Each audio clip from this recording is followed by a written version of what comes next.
Monalvo tiene que decidir entre ser un palmero de Rajoy o defender los intereses de Extremadura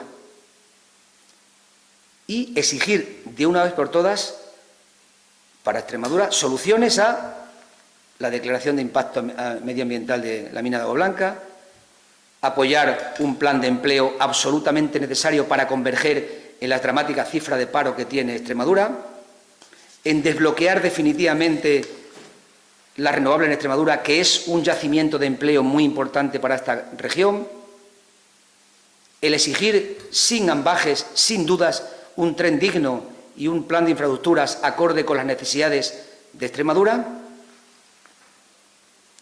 y también debe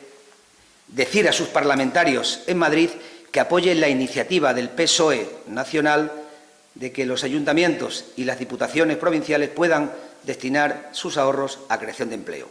porque el problema mayor que tiene Extremadura es el empleo. Son las dramáticas cifras de paro y las necesidades en infraestructuras que vienen lastradas desde hace muchísimo tiempo.